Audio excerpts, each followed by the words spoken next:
Okay, we're all set. Welcome to the Board of Education curriculum meeting. Today is November 14th and the time is 5:34 p.m. Well, welcome to all the public. We're going to be examining information about the SRBI program and the Norwalk Public School System. And Stacy Bergen, our educational administrator to curriculum, is going to give us a little bit more of a clue.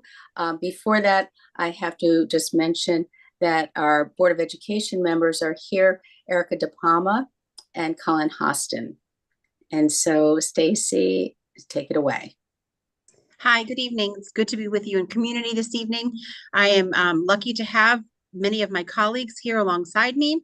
We have Dr. Deborah Perry, who is the ed admin for curricula, no, not for curricula, for SRBI. We have Diane Filardo, who is our amazing data specialist. We have Carol Wilshire Toth, who is the ed admin for workforce development and school counselors, and Dr. Robin Gredinger, who is our social worker in service this year. Is that correct? Did I get it right, Robin?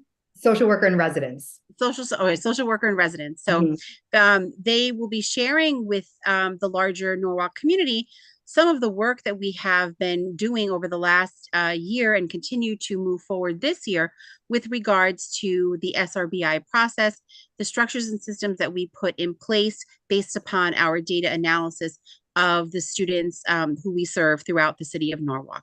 So without further ado, Dr. Deborah Perry is going to launch us this evening, and let's bring up the screen.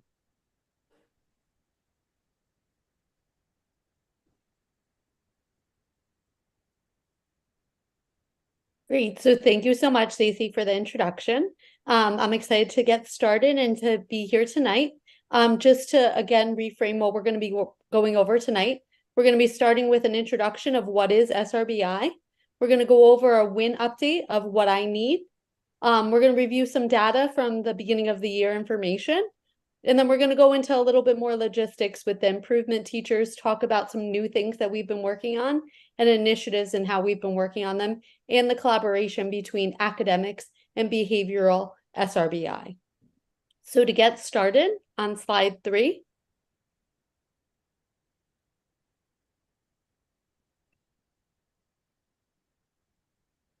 One more.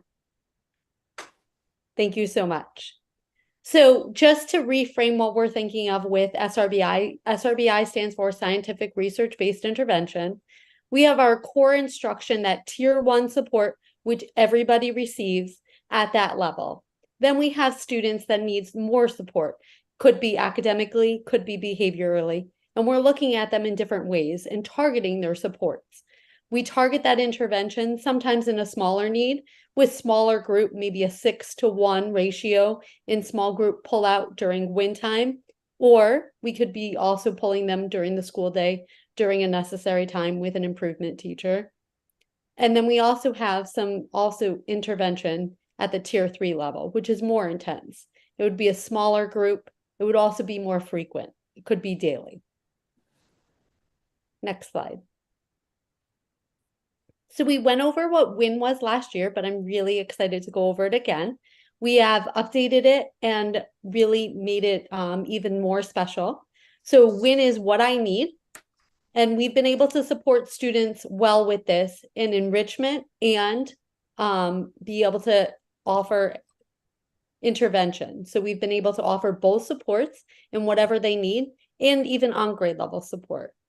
We send a letter home for parents, and this letter tells the parents what they're working on during that time. And it also opens up the transparency of communication with the community so that they can understand what the students are focusing on during this half-hour period of the day. Literacy is something that we're focusing on during WIN in the elementary schools, grades 1 to 5. And we've been able to build out an extra time that we've been able to support the kids off grade level for what they need in the area of math for 30 minutes a day in the elementary level. For middle school, we're still continuing to offer one intervention period, grade 6 to 8. Debbie, could I just ask you to clarify that a little bit? I just heard you say we're doing on the elementary 30 minutes of math. And also that the win was just for literacy. So, did I hear that correctly? Yeah, so we're able to offer 2 times during the day to support the kids with what they need in differentiated instruction. I see, but it's not to win, 2 times to have win, but differentiated instruction One a is second time. specifically literacy based, and then one is specifically math based. Right. For And for all the win students or for just the ones that are targeted? Every student. Every student. So Okay. you could Great. be Thank you. getting enrichment for literacy, and you could be Yes. getting intervention in the math area. You could be getting enrichment. I see. So I it's see. differentiated based on the student need and what we're able to provide. So we able to have stations maybe in the classroom to be able to provide different activities on that student's need, to help them focus on the task that's important to them. I see. So their need could be math, their need could be literacy. Yep, Okay. and they could have both interventions then during those intervention times. So it's Thank less you. pull out in those areas, Mhm. which is just, again, more beneficial to the students' needs. Right. Thank And you, the beauty Debbie. of it is, Mary Ellen, it allows an opportunity for teachers to really celebrate an area that a student is doing well in. So we could have a kid who is very talented in mathematics, but struggles in the area of literacy. And so they can receive the intervention in what they need, and then also be enriched in an area that they're really excelling in. That is beautiful. I still remember from your presentation before, there was a teacher who came and said that she woke up every morning so happy to come to school because she was an interventionist teacher during WIN, and she felt her kids were just improving so much. So that stayed with me. Yeah, and that's why we wanted to, use that all hands on deck model with that Yes. differentiated instruction, more than just have it, one based.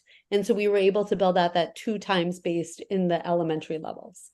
I appreciate that clarification. Yeah.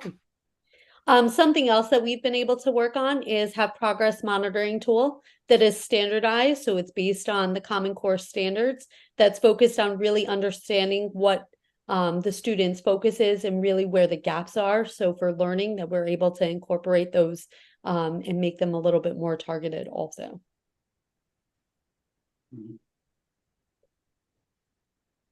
And I'm going to hand it off to Diane to go over some of our data from the beginning of the year, which has been really great to look at. Thank you. Next slide, please, Rowan. Here we're looking at DIBELS 8, which is our benchmark assessment that we use with students in grades K through 3. And we're looking at students, you see the green shaded numbers, students at or above benchmark, the yellow students below, and then the red students well below. And we're looking over a period of 2021, 2022, and 2023. So we can look not only across years, but as students move in a cohort, we can look at rough cohorts, and there we can really see what the trend is. For example, in the green area, if I look at kindergarten in 2021, 37.7% of students met the benchmark. Then moving under 2022 grade 1, 50.3% met the benchmark.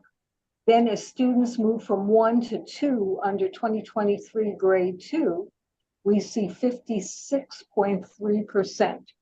So as students moved in 2021 from kindergarten to 2022 grade 1 to 2023 grade 2, there was an increase of almost 19 percentage points in the amount of students that reached benchmark. Wonderful. So that, and if you look across grades, again, looking at students at or above the benchmark level, you see approximately an increase each year across grades of 3 percentage points. So more and more of our students are reaching benchmark at the beginning of the year, BOY. Now, we also have good news looking at the red, which is very important since we're talking about SRBI and interventions that are in place. So students that are well below, as we're looking at those rough cohorts, we want to see a decline, a drop in that percent as students move. Let's say, use again kindergarten 2021, 43.4% were well below. In first grade in 2022, that dropped to 31.2%. And then in 2023, it dropped a little bit more to 30.3%. So the drop between kindergarten and grade 2 at the beginning of the year measure was 13.1 percentage points. A decline. There was a drop from grades 1 to 3 of 7 percentage, almost 8 percentage points. And as students even moved from grade 2 to 3, there was a drop of 5 points. So you see a decline, a steady decline in students at the beginning of the year that are well below benchmark. Typically, we test about 3,000 students, a little over 3,000 students in grades K through 3. And again, we will be testing again middle of year to track progress and end of year. And the middle of year is when we actually look at specific subtests to determine what students have a high probability of maybe having to attend summer school. Any questions? So we're seeing a decline overall in students that are well below, and we're seeing an increase in the percent of students that are at or above benchmark. Diane, that certainly is encouraging information. Anyone have any questions? Right, let's move on. Now let's look at NWEA. Now, NWEA, we're looking across grades at all students that were tested in 2022 and 2023. In math, we tested a little over 8,000 students in grades 1 through 10.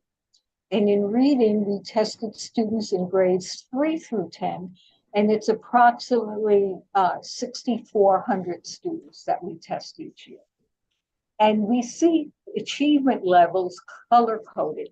So NWEA provides quintiles, but we've actually collapsed high, average, and average, which is the percentile above the 60th percentile, which is in white, because we're really focusing as a district on increasing the percent of students that are at above the 60th percentile. The reason for this is NWEA has linking studies with Smarter Balanced, our state testing. And if you study the linking studies and students reach the 60th percentile or above on NWEA, they have a high probability of being proficient on our state testing. So we're really monitoring this very closely. So in mathematics, if we just take a look at the students that are above the 60th, the white part of the bar graph, you see there was an increase of almost 2 percentage points in the fall of 2022 compared to the fall of 2023 of students, the percent of students that actually met that higher level. On the flip side, if you look at students that are low in the red in mathematics, there was a drop of 2.6 percentage points between 2022 and 2023. And that's what we want to see. We want to see a decline, just like we did with DIBELS. We want to see a decline in the red and really an increase in the higher level. Right. Now with taking a look at reading, here we're encouraged too that there is a decline of at 2.4 percentage points in the percent of students in low, that is the 20th percentile or below. We do see a slight decline, though, at the higher level from 39.1% of students above the 60th to 37.7. So what that means in terms of numbers of students that were tested, we had 2,500 approximately out of the 6,400 that were tested in 2022 that were above the 60th. Now that 2,500 dropped to a little under 2,400 students, just to give you an idea. Again, you know, we are encouraged. We want to see more shifts, and we'll be monitoring. Remember, this is the beginning of the year that we're looking at. So typically, the percent of students at the 60th percentile should see an increase in the winter and certainly by the spring. Any questions? So again, we're looking at all students that we tested. And excuse me, Diane. So for the NWEA data, do we have cohort data as well? yes, we're going to Okay. look at that next. Thanks. Yes. Okay, next slide, please. And Colin, this is what we're looking at now. Again, we're concentrating students above the 60th percentile, and we're looking at matched students. Approximately 80% of all students that were tested in fall of 2023 also had matching scores in fall of 2022. So this enables us to make these comparisons. So starting with reading, we can see that in a third grader who had matched scores, a third grader in 2022 who had matched scores in grade 4 of 2023, proficiency for that group of matched students moved from 34.3% to 37.8%, and it's color coded in green. You see that in under reading. Likewise, in blue, moving from 4 to 5, we see an increase of almost 36% to almost 40%. Grade 5, we see a slight decline. Grade 6, moving 6 to 7, a decline. Grade 7, a slight decline. And in students moving from 8 to 9, there was an increase. So overall, you see that the percent of students that were matched, overall 39.6% were at the 60th in 2022 and 39.2% very close in 2023. Results for non-matched students are somewhat lower. Students that are not matched overall, these numbers were 39.1, and then in fall of 2023, they dropped to 37.7. So the good news is that students that are with us do better. We have more students, higher percentage of students at that higher level. So now moving on, if any questions with reading? Again, we're talking about 80% of all students that were tested in the fall of 2023 had matching fall of 2022 scores in the prior grade level. So moving on to math. No, Roland, let's go back that slide to the second part of that slide. So math, we have more data because we have students moving, because we test more students. We tested 1 through 10, but we see results through grade 9 because we don't have intervention at grade 10. So we see color coded again.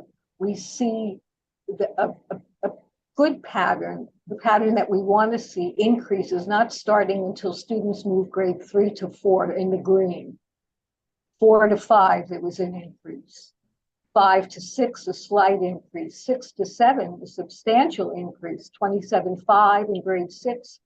And the same students tested in grade 7 were up to 32.1.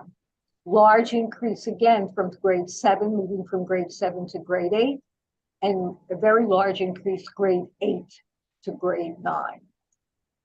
We haven't seen that type of increase in middle schools until very recently. We saw it in the spring and we're seeing it again in the fall. So again, 80% of the students that are tested in fall of 2023 had matched scores. So we have a very good representative group of students here. Any questions? Diane, are there some correlations in your thinking between the math program we're using now to produce these higher groups of those that are 60 percentile and higher? I really am not sure. I know IXL is being used in the lower grades. I'm not sure if it's also being used in middle school. Maybe one of our curriculum folks could help with that. Yeah, I can answer that question, Mary Ellen. So when we began the journey with IM, it was right before the pandemic hit. And it was a soft rollout. And then once we sort of came back in 2021, we had teachers who had a lot of professional learning. IM is a very different math program. It's not a math program like maybe many of us on this screen participated in, right? It gets kids to really think critically about numbers and making meaning of mathematical concepts rather than sort of rote memorization of skills. And it gets kids to sort of think about how they can approach problems in multiple ways, as opposed just to the standard algorithm. And because kids can solve things in many different ways now, because our brains are all not wired the same. They're wired very differently. And the way in which one child learns or applies the concept can be different than the way another child does. It provides them the opportunity to share that thinking and to come to a consensus on different strategies to help solve problems. Once teachers began to feel more comfortable with the change in instruction, I think it led to stronger mathematical practices in the classroom. And so, we know that when something is new and it's different than the way that we're used to learning, it takes us a little time to figure it out and work the kinks out. I think we've worked a lot of kinks out for teachers who have been here in Norwalk. I think that they are hitting the ground running. I have seen some very strong math instruction this year on teachers who are familiar with the program. And so I think as teachers continue to build their familiarity with the program, the math experiences that kids will have in classrooms become stronger, and then that then translates to stronger test scores. You're muted, Mary Ellen. Thank you for that little background on it. So two things I'm wondering on this, that a firmer ground for teachers with this method, and also we're pulling out of the pandemic. So those two positive things may have contributed. What is your thinking on that? Oh, absolutely. I mean, even when we're looking at scores overall, right, we can track and say, like, our current third graders were our kindergartners. Our current sixth graders were our third graders, right? And so we are able to identify gaps in that. And obviously you'll see in the math for, even for grade 1 at 42.8% is a reflection of the fact that they had a very solid kindergarten year the year before. So what we're learning is hybrid instruction, although preferred by some, may not work for most. And that when kids are working with a teacher in a classroom with classmates, we have stronger outcomes. And that is a trend that we're going to, I think we're going to see, and I think that science and the numbers are going to tell that story. you know, and we always see a little bit of a dip in middle school, especially in literacy, because middle school kids are trying to figure out middle school. And there's a lot going on you know, in a middle school brain, trying to figure out how to navigate the school world and the social world and the hormonal world. And so we have begun to, you know, address some experiences that kids are having in the areas of reading and writing to have more coherence and consistency across disciplines so that they're having that applied practice more than just one time a day.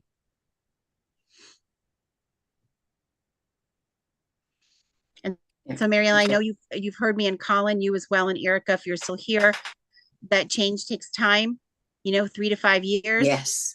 And Yes, I feel you that in have said some that. ways we're really solid, like we're really deep into year 2, as a, you know, you may think like, oh, year 3, but not really, because the first year was still kind of like hybrid and messy, and everyone got COVID in December, you know, and so we were still trying to clean up. And now we're really strongly really into year 2. And we're seeing the fruits of the labor of the teachers and the hard work of the students.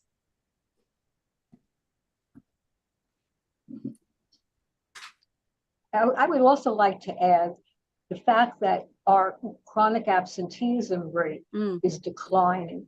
Yes. Certainly. So we have more students in school. Has to have an impact. That's really a precursor for achievement. I mean, you have to be in school in order to learn, in order to achieve.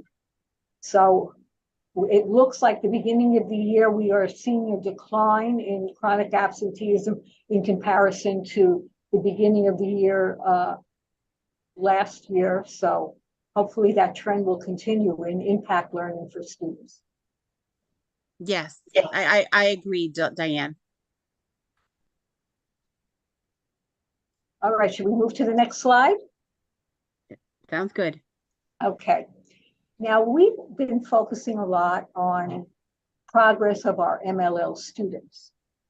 And in terms of achievement, reality is they do have a long way to go.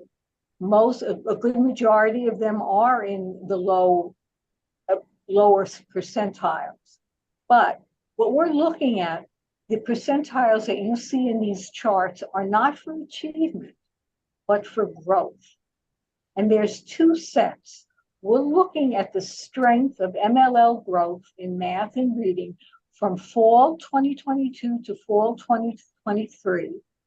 And those percentiles are coded in black. And we're comparing the growth of MLL students in fall 2021 to fall 2022, the prior year. And this is done not only by content area, but by grade. So for example, let's take a look at math, and we'll look at students that are now in grade 4. The strength of their growth put them in the 90th percentile based upon NWEA growth norms. The prior year, those students were at 91, that's in gray. So for 2 years in a row, grade 4 MLL students in math have had extremely high growth rate based upon the NWEA norm. So what does this mean? This accelerated growth will eventually impact achievement, and it is already, but it's going to take time, just as Stacy said. You can also see grade 5 in math in 99, 98 percentile, grade 6, grade 8, grade 9. I mean, this is really very encouraging that we can see this kind of growth. And as you know, students each term receive a projected growth, how much they should be growing from fall to fall. In this case, that's what we're looking at. And 58% of students met their projected growth fall to fall of MLL students. Overall, that was only 56% for students overall. In reading, we see even a stronger growth 2 consecutive years, fall 2022-23 and fall 2021-22 in gray. So you see in almost all cases, students are at the 99th conditional growth percentile in reading. And overall, almost 66% of the MLL students met their projected growth. And overall, for all of our students, that was 55%. So if this accelerated growth continues, we should start to see increases in achievement for our MLL students.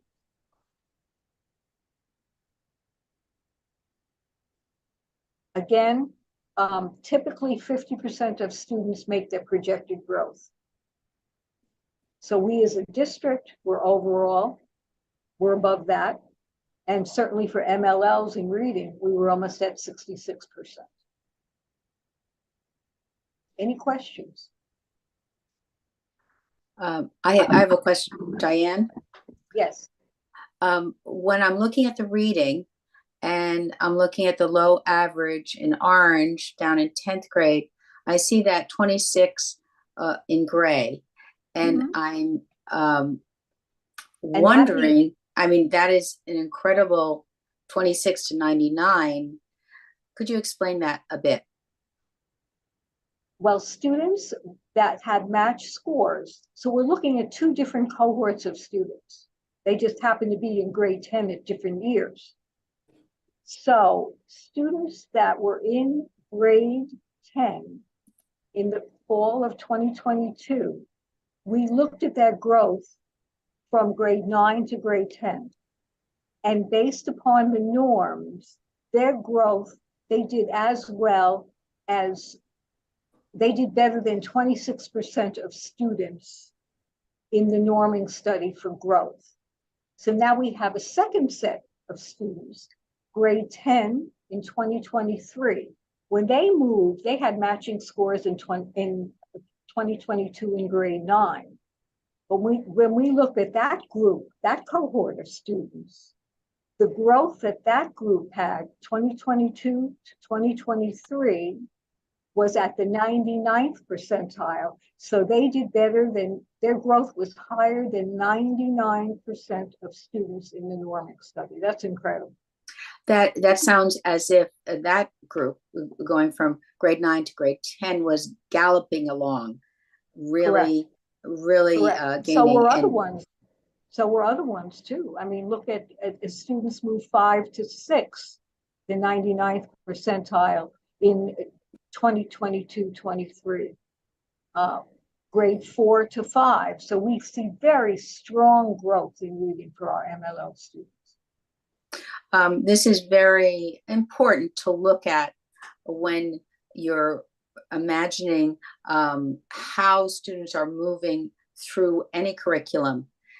Where you start and where you get to is the growth. And that's just a terrific report, Diane. Does anyone have questions? Well, I would just say, it seems to me that this underscores what Stacy was saying earlier about the fact that, these things take time. And when we think about progress we've made so far, it's really, that 21-22 school year was interrupted by so many disruptions that, I think we're seeing some of that bear out in this data here as we see the improvement from 22 to 23.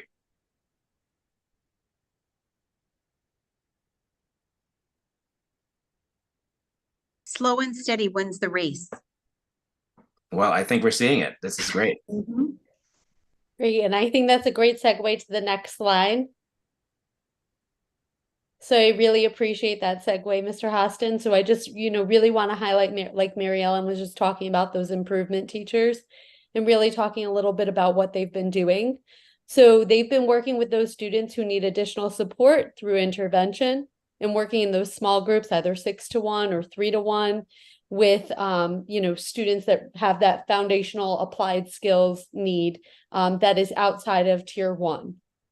The improvement teachers have been collecting that data on intervention programs And they've also been able to work on the standardized progress monitoring to assess where those gaps are in the core curriculum. We have questions. All right, next slide. We've also had the opportunity of building out some volunteer programs that have other partners work in our elementary schools, specifically in grade 3, focusing on reading with students. And these are buddies. And this year we actually have focused the reading pillar on fluency and really having those students being able to get text, read in small groups with a volunteer that's coming into all 11 elementary schools, almost all of them, and support in small group and just be able to have a fun buddy to be able to read with. We have about 100 buddies at this point. And this was something that was really publicized. We started small last year and we've grown it a lot bigger. So we went from 3 elementary schools to now at 11. And we've also more than tripled our numbers, which is amazing. Next slide. Another great opportunity that we have coming up is that we were granted from the state $280,000. And this money is to support students in middle school with math needs. We can support the students before and after school with tutoring, and then also summer support. This is specifically for middle school students. And this grant is dependent on, you know, the amount of students that we're focusing on. But it's a great opportunity that we're able to build out in support of picking up that data and really being able to work on those foundational skills. Debbie, on Yeah. this grant that we received, I would like to know if the high dosage tutoring grant is catching us when we lost another grant, or it's in addition to what we have been offering our students. So this will be in addition to, so we have currently improvement teachers at the middle school level, and this will be able to benefit kids also before, after school, and over the summer, in addition to what we already currently are offering. It sounds very good, and it sounds it's kind of a phrase now, high dosage. But I mean, there's what could be more classic and around more thousands of years than really one-on-one tutoring on specific tasks. So I think we don't need any more research on how well this works. Yep, and it's going to be building in those intervention programs, just extra time that those students will benefit from that. So that's really terrific. I think this is an issue of equity where in many school systems, pardon my dog, the parents are paying for extra dosage tutoring on their own, and now we're offering that. Am I correct in picking that up? Yeah. Thank you so much. Yeah. Thank you, guys. And I will pass it over to Carol and Dr. Greninger to review the behavioral SRBI.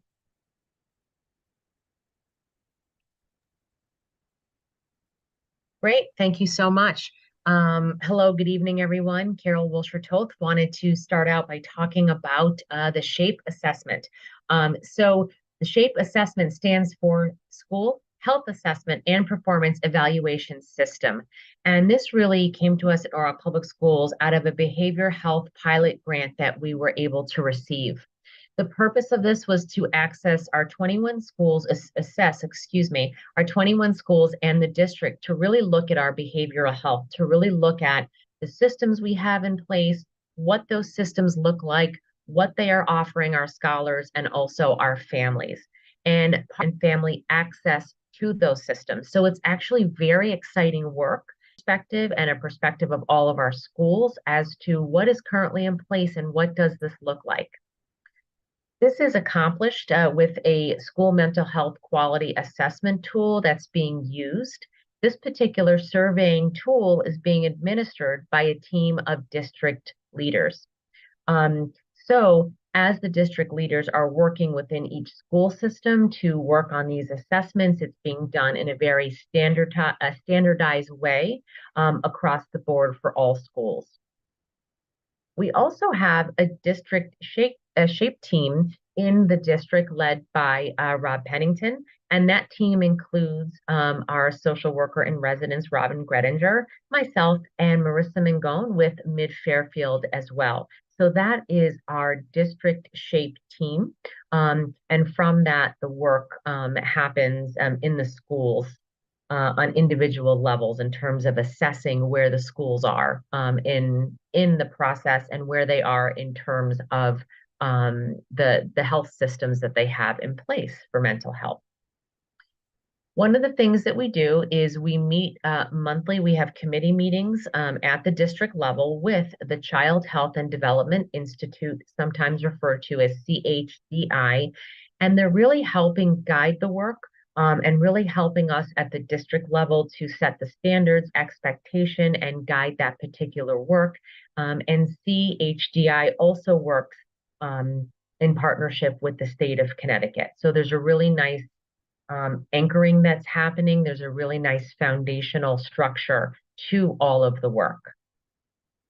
The district shape assessment was also completed at the district level by staff members that were pulled together so that we could go through this assessment tool starting back in July.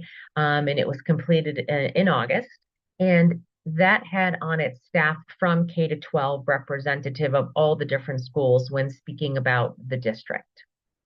So what I've provided here is a very much an overview of the SHAPE assessment, kind of setting our path as to what it looks like and what it is, but I'm going to be happy now to share and hand it over to my colleague, Robin Gredinger, our social worker in residence, who is going to talk about this a little bit more in detail for us. Great, thanks, Carol. So like Carol was saying, over the summer, we had a group of diverse individuals from K to 12 that looked at the SHAPE assessment at a district level. So we had principals, we had social workers, we had deans, we had some counselors, and really looked at what mental health in the district looked like. And we really felt that in order to capture really accurate data, we had to go into all 21 schools and provide the same level of assessment for each school. There's some really, really good things happening in some schools, and they have a lot of strengths around specifically SRBI and SEL. And then there are some other schools that are just still struggling with how to put something together. So currently, Marissa Mangone and I have been going into the schools for about 2.5 to 3 hours. We meet with the administrator, a mental health professional within the building, and a general education teacher. And we walk them through this assessment. I'll talk to you about the different things that we do in the assessment in a second, and create a report for them so they are able to get a report of what their school mental health profile looks like. They get access to that report when we're done. They also get access to the SHAPE website, which has evidence-based assessments on there around school climate. There are things that target like different mental health needs like anxiety or depression for different age ranges as well. So it's a great tool that they can utilize once we've gone forward with it. We've met with all 4 of the high schools and have collected all that data. We have met with Ponus Ridge and Nathan Hale as well. They both have some really good functioning systems within their school around SRBI for behavior and social and emotional health. And then we've met with 6 elementary schools so far. All of this work will be completed by December 1st is our date in terms of getting the assessment and collecting the data. Roland, if you could give me the next slide, please. Great. So when we go in to assess the school, we're looking at 7 different domains, looking at teaming. When we look at teaming, we're seeing are the same exact people being drawn to every single multidisciplinary team, or is it spread out a little bit more? Are we looking at SEL from just certain people within the building, or are we trying to really spread that out to provide that tier one wealth, even just to the educators in the building? So we look and we rate teaming. We are also looking at the needs assessment and resource mapping. What we mean by resource mapping is what resources or systems can a school utilize when they have a kid in crisis, when they have a kid that needs additional supports.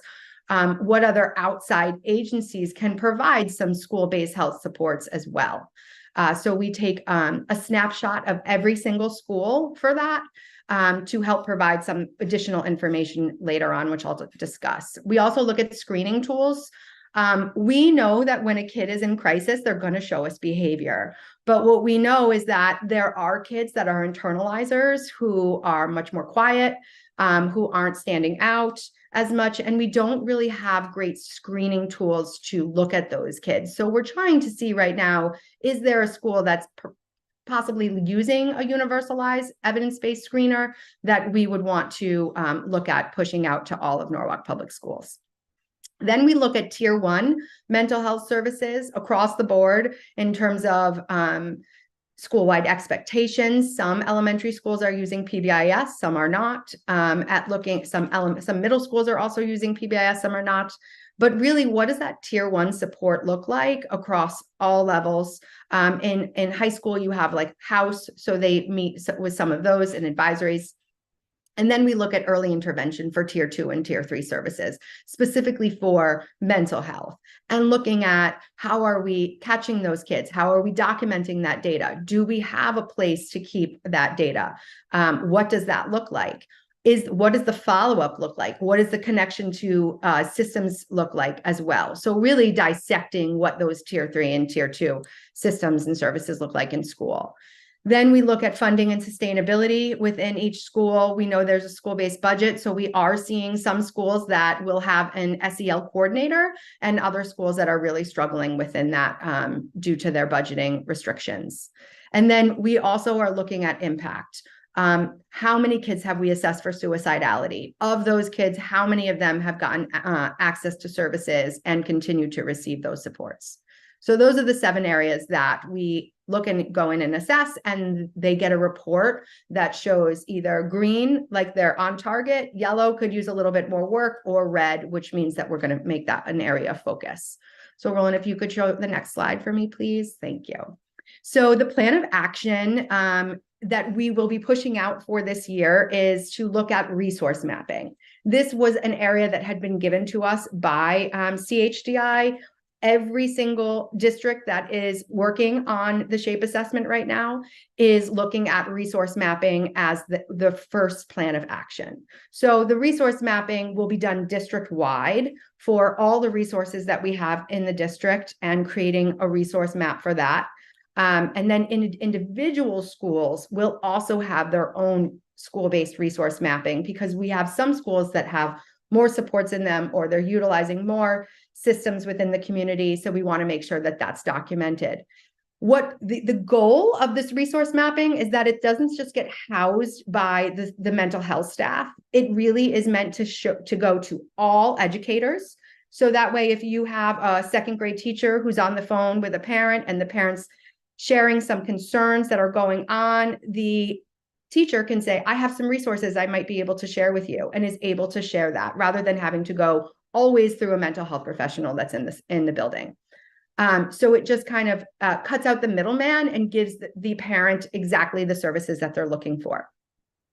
And then as a team, we got to decide what our next priority area was. And although impact is certainly very important, we did not feel that we could get an accurate rating on impact numbers without a fully developed tiered system.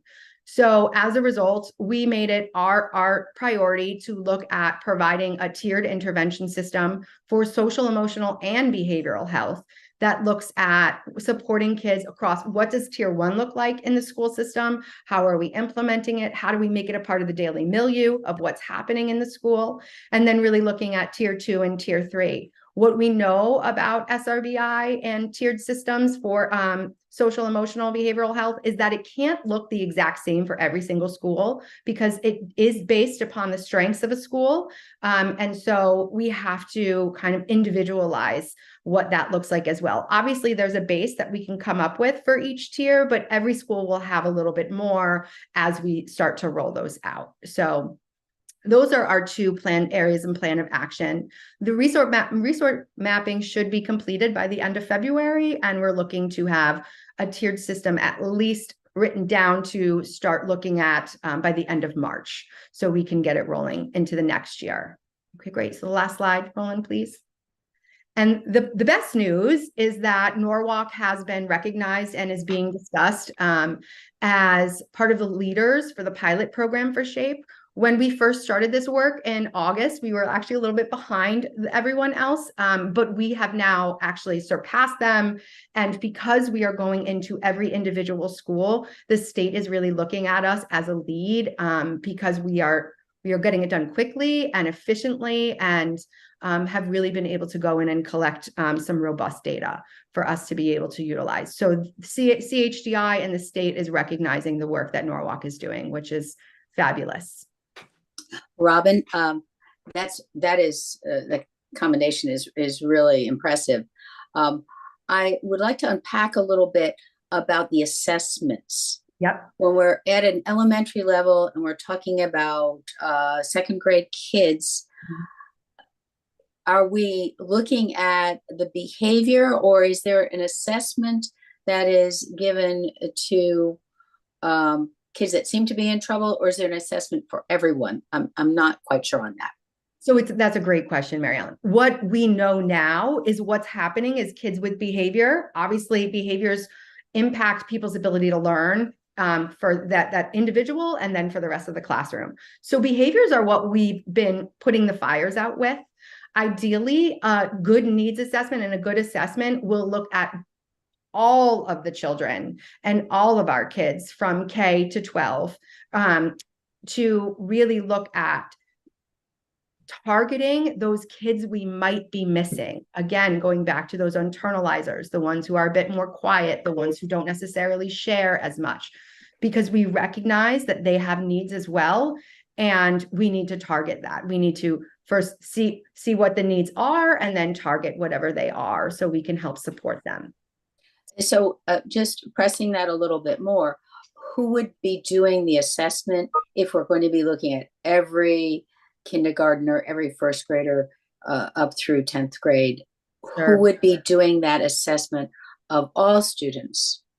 So currently that's not one of a plan of action. So how that will roll out might be something that we'll be diving into a little bit more in year 2. What I can tell you though is we currently do have DESA, which is for kids through K through 5 and looks at their social emotional health. It's rated by the teachers, so it's not self-rated. They have 8 questions that they have to answer on every single child 3 times a year. And so we get a good idea of what's going on with that kid throughout the school year to say that we need to possibly target an intervention. So the DESA, how long has DESA been this is the second mandated? Year. Yeah, this is the second year that we're using it. It's the second year for K to 5. So that's that would be my question. I've heard of something of that, but I wasn't sure how long and if it was for every child. And you're saying it's 3 times a year. That sounds like a lot of data inputting. How is that going? It is. So the administration has been wonderful and providing staff time at like a staff meeting to be able to do all these assessments for kids.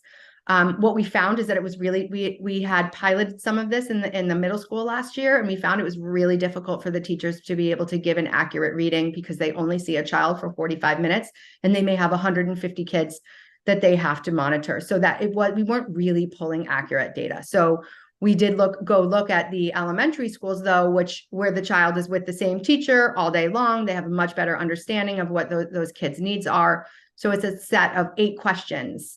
And they do get trickled over. So let's say I'm rating a student and the student comes out with an area of need. The area of needs that it's looking at are based on the 5 CASEL competencies that are around social awareness, self-awareness, self-management, decision-making skills, and relationship building.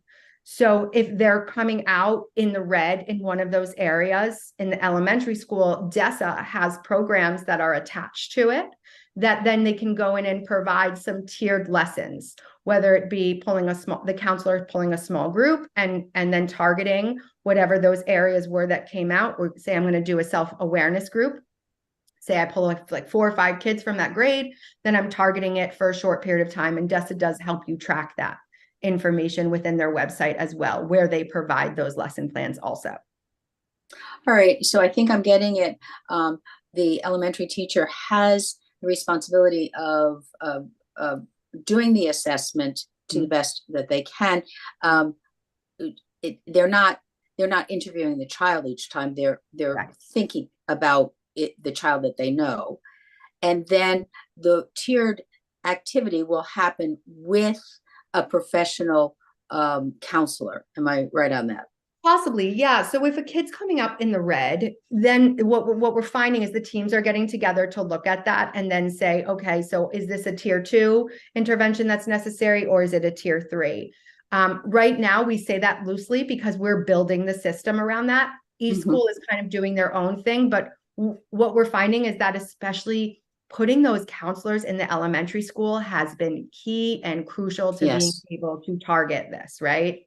So, and what I'm hoping, and I'm sure you're thinking efficiency as you're going along, leading this, but also building it. You know, you're building the airplane as you're moving along. That a concern or you know, a thought I have is about putting less on a teacher's plate than more on a teacher's plate. And if 2 times a year or in some way you find, oh, 5 questions hits the nail on the head and we don't need to do 8. I mean, I'm just asking, are you looking at ways to make it more efficient? So I'd like to speak to that. Yes, we have. Thank you, Carol. Yes, sure. We've been working with DESA to find out, you know, how we can make it manageable, how we can roll it back and scale it back in terms of number of questions. So we've definitely been actively working with them on that. The part that is really important is that we know that an SEL is for everyone. SEL is for every staff member to have ownership and agency of building relationships with scholars, working with them in the classroom. All of it really, really helps scholars to excel, to be engaged, and all the things that we know to be true. But we are working with them to see if we're able to, and have, in fact, before we started this year, I believe, scaled back some questions that were asked last year. And I believe there are less that are being asked this year because Robin and I have teamed together to work with them to make those requests as well. That is correct. So when a child is flagged, say something comes up in those 8 questions, they're led to a 40-question questionnaire about that individual child. Last year, that questionnaire was 72 questions. So we have been able to help support in terms of that. And it is a work in progress because we do recognize that it's going to take a village. It really can't just be a couple. And how do we do it so that way it's just becomes a part of what we do, not an additional, this is something else I have to do. Right. And so that is an ongoing concern for all of the members of our school system, for the teachers, for the children, for the guidance counselor that is facing this. The overall goal, of course, is to help the health of every person. So I'm glad that you're cognizant of that, Carol. I'm happy that you've reduced some of the questions, and my encouragement would be to keep an eye and a thought to that as we move along. Thank you. That should be it. We should be set with the slides, I believe. This brings us to the conclusion of our meeting this evening. Mary Ellen, would you like to move to adjourn?